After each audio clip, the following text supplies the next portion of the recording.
All right, Shalom. I want to start out by giving all praise, honor, and glory to Yahweh, Shemi, Awashai, Shimra Kakodash. Double honors to the apostles and elders of Great Millstone. And Shalom to all the Akim out there pushing the word in sincerity and in truth. This is the brother Barzal from Great Millstone, Atlanta. You know, I'm here with another lesson. Just going into basically the Lord is not breaking us down through the Spirit. He's building us up. And, what inspired me to do the lesson is just, pondering in the Spirit and just, meditating. And you always... you'll go through the different things in your walk, different avenues of suffering, hardships, mental hardships. You'll go through struggles as far as the body. You'll have a lot of low points in this truth. Sometimes a lot more lows than highs. And, sometimes Jakes will get in their own spirit and confide with themselves and feel like the Most High is personally pegging them and, just giving them a special, type of suffering. And what it is, the Lord is, the Lord is putting certain levels of hell on you in particular, not for the fact of breaking you down or destroying your spirit, but building you up. And even the essence of breaking down, even if the Lord is breaking you down, is still for the essence of building you up. You have that term destroy. The word destroy means take away and destroy structure. And in most cases, when you destroy something, you're rebuilding it upon better principles, upon a better foundation. Like if you have a house, and a lot of times they'll bulldoze a house because it's old, it's shabby, it's not efficient. A lot of people don't want to dwell in that. They'll demolish it and they'll restructure it. Put more rooms. They'll make it more modernized. They'll clean it, furnish it. Of course, they'll have to do the dirty work, cleaning up all the residue and the debris. But after the fact of all the handyman work, you have a beautiful building. And, those type of projects, they take time, man. And it's the same thing what the Lord is doing to your spirit. He's breaking up the old man. He's constantly having you go through different avenues of adversity to build character within yourself. And each and every one of us brethren, since we've been catching hell, since certain things been coming our way, we haven't got weaker. We've been getting stronger. Suffering has a way to ignite and to spark new abilities. Your spirit, even your brain goes through a fight or flight, meaning whatever you go through, it's in your spirit to overcome that. So either you'll suffice to the hell that's coming your way, or you'll overcome it and become a stronger individual. And that's what the spirit of wisdom tries you through, is through hell and sufferings. All right, Sirach 4:16. If a man commit himself unto her, he shall inherit her being wisdom, and his generation shall hold her in possession. For at the first she will walk with him by crooked ways, and bring fear and dread upon him, and torment him with her discipline. Right. And when you look up the term discipline, it goes into basically stabbing away at the old man. Disciple, of course, is the root word, but the essence of it is basically stabbing oneself. Same thing as studying. The word studying is a compound word, student and dying. Why is the student dying? Because the student is killing his old man, the ways that he previously thought, and he's rebuilding it through discipleship and building up the new man, which the new man is what? The spirit. So you're killing off the fleshly man and you're building up the spiritual man. As Paul said, though the outward man perished, the inward man is renewed day by day. So it says, until she may trust his soul and try him by her laws. So the laws are sent upon you as a stone of trial, And some men, they'll throw the laws away from them, cast the word behind their back. And you will have some men that'll be the beast of burden, bearing the burden of this truth. And they'll walk with the hardships and become stronger. Just like Yahweh Shah said, he spoke about the all ye that are laden, him actually putting the burden upon you, for the burden is light, and that burden represents the sufferings and hells of this truth, bearing your cross, because we all have a particular cross that we all have to carry. Some brothers have a bigger cross than others, Because what? To whom much is given, much is required. So if you're a brother that's catching a lot of hell, more than likely you're a brother that's heavenly gifted. You have a unique amount of strength, and the Lord is putting those spiritual dumbbells on your chest for you to lift them up and to build muscle. Spiritual muscle. All right. This truth is spiritual bodybuilding, so to speak. And just like when you exercise, what are you doing? You're doing them reps. You work in the arms, you work in the chest, you work in the legs. And in order to see progressive growth with working out, you have to break your muscles apart. You have to put strain on your muscle. All right. You have to constantly lift more. If not, you'll go through a plateau, which your body will not grow. Sometimes you have to eat a lot more. You have to have heavier consumption, caloric surplus, which when you eat more, it helps for bodily growth. And it's the same thing in the spirit. The more hell that comes your way, more things you have to put in your spirit, more good habits you have to formulate to overcome. Certain spiritual gifts you have to tap into in order to resist and in order to oppose the opposition that's set before you.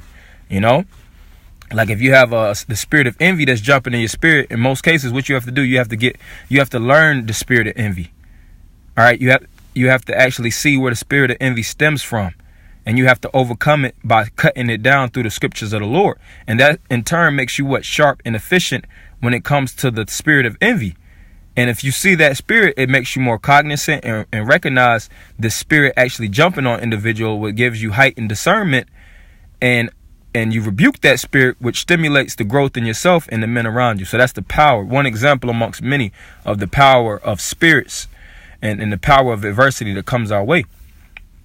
It says, then will she return the straight one unto him and comfort him and show him her secrets. And that's one of the secrets. The adversity you catch is going to excite new patterns of thought.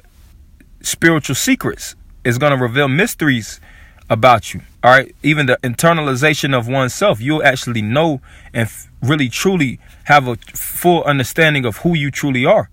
It says, but if he go wrong, she will forsake him and give him over to his own ruin. Observe the opportunity and beware of evil, and be not ashamed when it concerneth thy soul. So the scripture says, observe the opportunity and be fully aware of the evil that comes your way.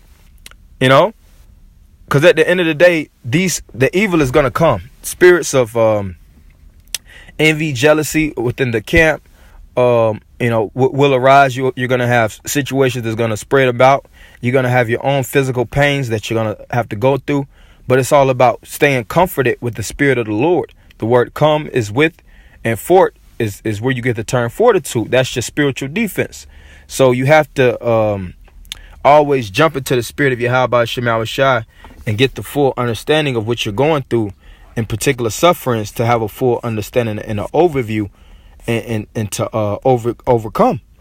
Because you have certain men that'll go through certain things, but they never jump into the scriptures for the reason why. So they're basically left in the spirit of wondering, not fully understanding that it's the Lord that's trying your faith. He's actually seeing if you're truly that gold that's being tried in the fire. And the only way to see if you're true gold or fool's gold is to go through furnaces of burning, that hot temperature. All right, the fire. Yeah, Yahweh went through it. Job went through it. Jeremiah, Isaiah, every man of the Lord had to go through certain particular sufferings, that certain things wailed and weighed on their spirit immensely. But they all stood up and fought and overcame all odds. And us brothers that's walking in these same steps of the ancient fathers, we have to go through the same as such. So this is 1 Peter 4:12. Beloved, think it not strange concerning the fiery trial, which is to try you, as though some strange thing happened unto you. But rejoice, inasmuch as ye are partakers of Yahweh's sufferings, that when his glory shall be revealed, ye may be glad also with exceeding joy. So at the end of the day, rejoice what you go through. You know it is making a man out of you. You know it's building you. It's strengthening you.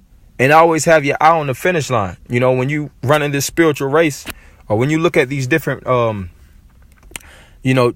medalists individuals that's into whether high sprints, long duration running, or short burst running, to get to a goal.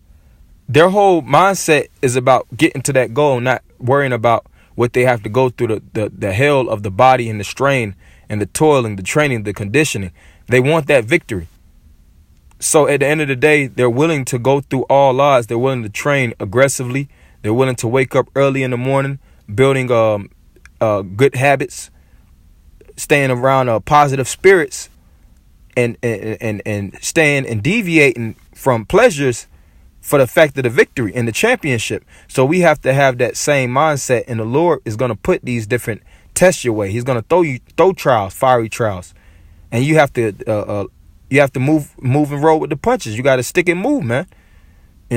Can't let these punches that the Lord throws your way always hit you in the face. The Lord does spiritually gut check you, but you got to know how to set up the defenses. Know how to, like I said, roll, man. Roll with the punches. Duck, dodge, defend yourself, strike back. Ephesians 6:10 on down tells you that. The sword of the Spirit, that's the instrument of attacking and as well as defending. So we have the Spirit. We have the opportunity to even oppose and resist the spirits that actually come our way through the Spirit of Yahweh Shem Yahushua, as it tells you in James the 4th chapter, resist the devil and he shall flee from thee. Verse 13, but rejoice inasmuch as ye are partakers of Yahweh's sufferings, that when his glory shall be revealed, ye may be glad also with exceeding joy. If ye be reproached for the name of Yahweh, happy are ye, for the Spirit of glory and of the Most High resteth upon you. On their part he is evil spoken of, but on your part he is glorified. So at the end of the day, the hell that we catch is for the glory of ourselves. Like it said in El Sirach, the hell that that's trying you, at the end of the day, you're going to be able to wear those stripes. You'll see that in the military. They'll get those different tags. They'll get those different badges of glory. We're getting spiritual badges of glory, points.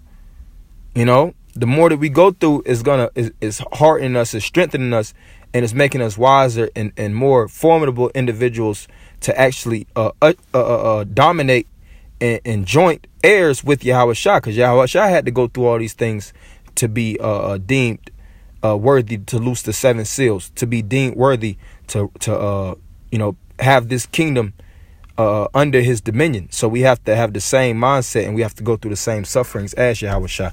So I want everybody giving all praise, honor, and glory to Yahweh Shem Yahushua by Shem Rakakwadash. Double honors to the apostles and elders of Great Millstone.